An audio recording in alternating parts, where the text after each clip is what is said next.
All right, y'all, welcome to the Scott Horton Show. I'm the director of the Libertarian Institute, editorial director of antiwar.com, author of the book Fool's Errand, Time to End the War in Afghanistan, and the brand new Enough Already, Time to End the War on Terrorism. And I've recorded more than 5,500 interviews since 2003, almost all on foreign policy, and all available for you at scotthorton.org. You can sign up for the podcast feed there, and the full interview archive is also available at youtube.com/Scott Horton Show. All right, you guys, on the line, we have Ramzy Baroud, longtime friend of the show, regular contributor to antiwar.com, and a refugee from Palestine, author of My Father Was a Freedom Fighter, These Chains Will Be Broken, and other books about, author and editor of books about the situation in Palestine. And he's also the editor of the Palestine Chronicle. Welcome back to the show, Ramzy. How you doing, man? I'm doing all right. Thank you for having me, Scott. I really appreciate you joining us today. It's a hell of a time, I know, for everyone. So essentially the floor is yours. The setup is that Hamas launched a major jailbreak basically on last Saturday morning. They committed deliberate atrocities against civilians in Israel, and then, of course, were eventually chased back or killed, the fighters who did it. And then, so now the Israelis are having their revenge and have launched an assault on the Gaza Strip with the declared intention of the complete destruction of Hamas as a group, which obviously would require an absolute full-scale invasion, not just an air war, but a full-scale invasion of the Strip. The Washington Post says it's being prepared right now. And, of course, your new article at antiwar.com addresses the difficulty that the Israelis will likely face in doing so. But all that being said, I'd like to turn over the floor to you. I know you're a leftist and no partisan of the right-wing Islamist Hamas movement in any way. And so do not feel like anyone's trying to make you answer for what they've done or anything like that. But the floor is yours, sir, to talk about whatever, your take on the current situation. Thank you very much, Scott. These are very, very difficult times. Unfortunately, though, we can't claim that they have been that they are unexpected in any way. I've been on your show many times, Scott, and that's precisely what we have been talking about, that the pressure has been building up for a long time, and it's going to manifest itself in something. If listeners go back to my articles and the shows that we've done together, and you will see that this cannot be a surprise for those who truly understood what is happening in Palestine. But this is the worst possible scenario to feel vindicated, because terrible things are happening. The first context is that of the Israeli siege on Gaza. It has been around for 17 years. And that siege has resulted in the death of thousands of people because of the lack of medicine, because of diseases resulting from the 100% polluted water of the Strip. The generation, and I think this is really interesting that nobody is talking about, that those fighters of Hamas, Islamic Jihad, the socialist movement, and everybody else who is involved in this war, these fighters were babies, they were children, they were toddlers when the siege was imposed on Gaza. They have never seen the world outside Gaza. They have never experienced a moment of freedom, nothing but dehumanization. And the dehumanization is not just that of the siege, but it is that of the wars that interrupted the siege repeatedly: 2008, 9, 2012, 2014, 2021. I remember the dates and the events and the names of all of these Israeli attacks. I can't state them faster than I can state my own social security number. It's just printed in our minds and our memories, because each war meant thousands of dead and wounded. Each war meant complete devastation and destruction. In 2014, if I remember that particular piece exactly, it was in the 2014 war that the Israelis were holding barbecues. And this can be verified. This is not about Palestinians are chopping babies' heads, propaganda. This is something that you can easily Google of Israelis in these settlements, the settlements that were in fact attacked. And I will tell you in a minute why Palestinians describe them as settlements. It's a technical issue that is quite important for people to understand. That Israelis were sitting and barbecuing and having music parties while watching the white phosphorus being dumped on Gaza, high-fiving and cheering. We've seen that. The whole world's seen that. Some American media, major corporate media denied that, or not denied that, but did not play or did not make a big deal out of it. But it's available. It's out there. So it's not only the dehumanization of Palestinians, the killings of Palestinians, the besiegement of Palestinians, but also the dancing and the celebration at that collective grave and open air prison that is Gaza. So is this really shocking to see 1,000 to 1,500 well-trained young men rushing to Israel, taking over military bases, attacking settlements, shooting soldiers and civilians alike? I am not surprised in the least. I am surprised by the dariness. It was during the day, not during the night. It came over ground, not underground. But I feel that the anger itself is not surprising. I am yet to see a single Palestinian, a single Arab, a single Muslim, a single Middle Eastern, a single person who truly understands what's happening that would say, well, this was uncalled for, this was disproportionate, it's unfortunate, it's tragic in many ways. But was it unexpected? Not in the least. But also keep in mind what has been happening in the West Bank during that time.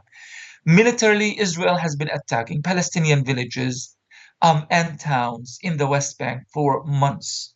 The Israeli government led by far right, and this is so critical to this narrative. Since December, Israel has been ruled by a far right government. This far right government is itself a culmination of far right extremist genocidal mentality that has been gripping Israel for years. And it manifests itself in the military, in the settlements movement, and now in the government itself.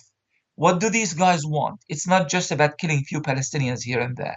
They want complete annexation of the West Bank. They want ethnic cleansing of Palestinians. They want, and they called out for it openly, religious war, to the point that Hamas itself was warning, and which is the irony of all ironies, considering Hamas's image in the media.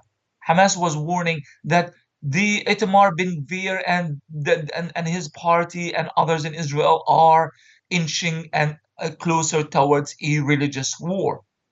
So, what did we expect that's going to be the outcome of this? What did we expect that when the United Nations comes and says 2022 is the most violent year carried out by the Israeli military and settlers against Palestinians since 2005, only to come mid-year 2023 saying, no, we take it back. 2023 is on its way to be the most violent year.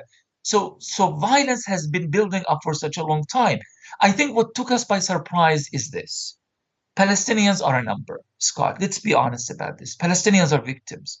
Palestinians, when they resist, their resistance is usually follows Israeli attack at someone, at Jenin, at Nablus, at Balata, at Gaza. When Palestinians initiate, they are single acts of individuals opening fire, shooting, stabbing. But to see this kind of a collective resistance that is kind of like an army like, to the point that when people were saying, Ramzy, don't use the word war, this time I would say, you know what? No, this is war. This is the first truly Palestinian Israeli war. Every war we have experienced prior to that was an Arab Israeli war. This time is a Palestinian Israeli war. How did a group of people living under siege, operating in tunnels, lacking everything imaginable, are able to build this kind of military capabilities to achieve what you refer to as a jailbreak, and to actually be able to rush into Israel and do what they did?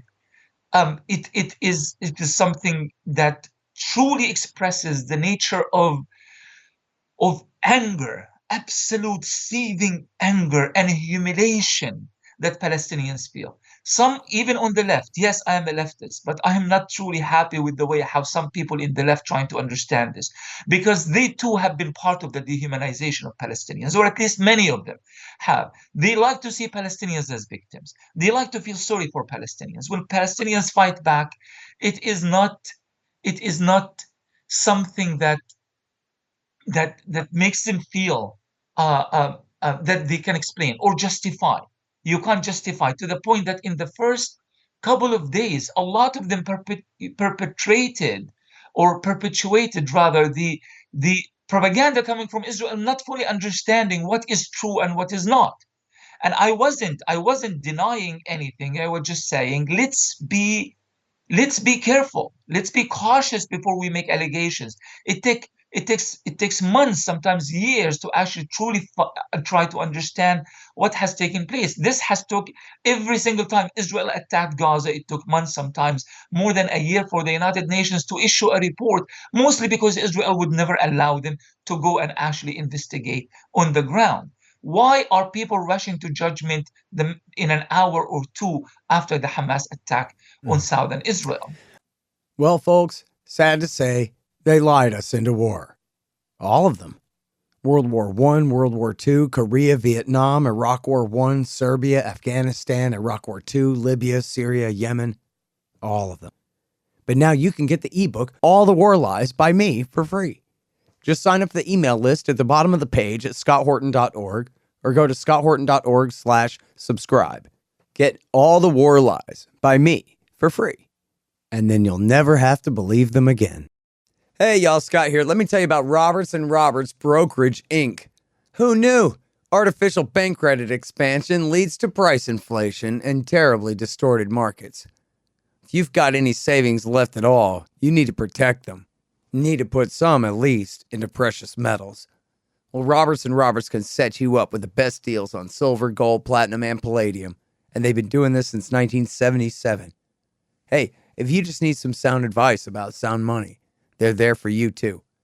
Call Tim Fry and the guys at 800-874-9760. That's 800-874-9760. Or check them out at rrbi.co. That's rrbi.co. You'll be glad you did. All right, well, let me So stop this there has for one been second, because I know time is short here, and I want to make sure that you have time to answer to this, because, or, to have your say about this,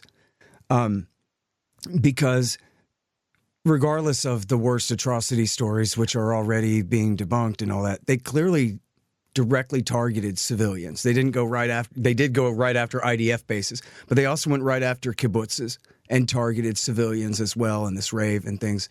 So, can you speak to that? I mean, absolutely. I mean, nobody, Scott, nobody has ever claimed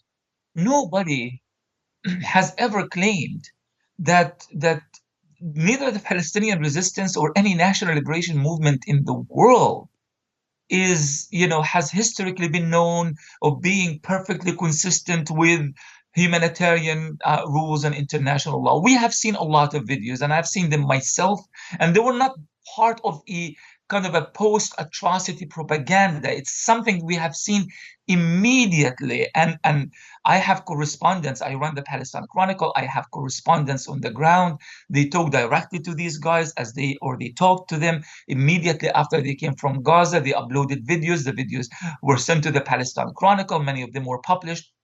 And it seems that at least in terms of the political discourse, Mohammed al-Deif, the head of Hamas, made it very clear. Listen, we are Muslims.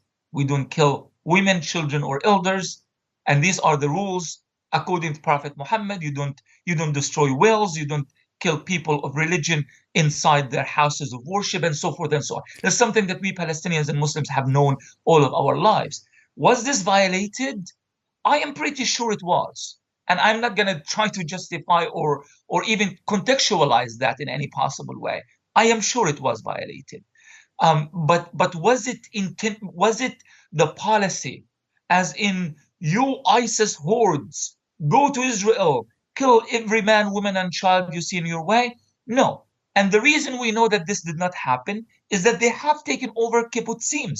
They have taken over settlements. completely, with thousands of people inside. Why didn't they kill everybody? They were there for a day or two.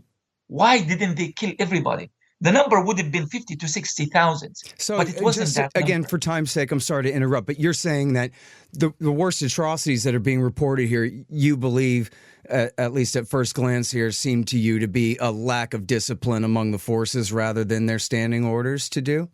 I am certain of it even before a conversation or an investigation is conducted. I am certain of it. And I think by releasing the mother and her two children yesterday, because of the pressure, not by international media. By the way, nobody in Hamas cares about Palestinian media, international media, and nobody in the Arab world reads international media anyway. So it's not like, there's been a lot of pressure and say, okay, let's release this mother and her two children. The pressure was coming from the Palestinian society itself. This is not us. It's the same kind of pressure that many Palestinian intellectuals, including myself, in books and writings, put on Palestinians to end the phenomenon of suicide bombing in 2000 to 2005. That we can't be using the same methods that Sharon was using against Palestinians. And if we lose the moral upper hand, what's the point of anything that we are doing? So this was pressure built in from Israel, from Palestinian society, I don't know, and I though. am I glad mean, that and they look, did it. And I really hope that if they have any more children taken hostages, I really do hope that they are released. But that cannot in any way justify or explain the fact that there is an ongoing Hiroshima happening in Gaza. 12.5% of all of Gazans' homes have been destroyed. The entire infrastructure has been either destroyed or shut down, and the number of Palestinians killed are now closer to well, and isn't 1,500, that the and whole that is going point, to grow right? by thousands, Scott. Isn't that the whole point, Rams? That none of this violence can justify violence on the other side and back and forth and the way this is. And I understand, obviously, one side of the jailers and the other's the prisoners. But then, the trustees in that prison are some pretty mean bastards, too. And so you just have a bunch of poor innocents stuck in the middle of a bunch of armed men killing each other. Right, but see, this is where the issue of moral equivalence comes in. Then the Algerian Liberation Front carried out atrocities. They kicked out the French out of their country. Nobody is talking about the Algerian atrocities against the French because it was the French who had no business being in France, in Algeria in the first place. The same thing in South Africa, the same thing all over the world. Again, I really don't want to be caught in this position where I seem to be justifying, but I am just saying, what else did we expect when Palestinians have been killed for the last 75 years, in which there are, the various bouts of genocides have been carried against them, whether in South Lebanon, whether in Gaza, whether in the West Bank, Jenin, Nablus, etc. Right. So this was to be expected, and those who were normalizing, and those who were justifying, and those who were moving on,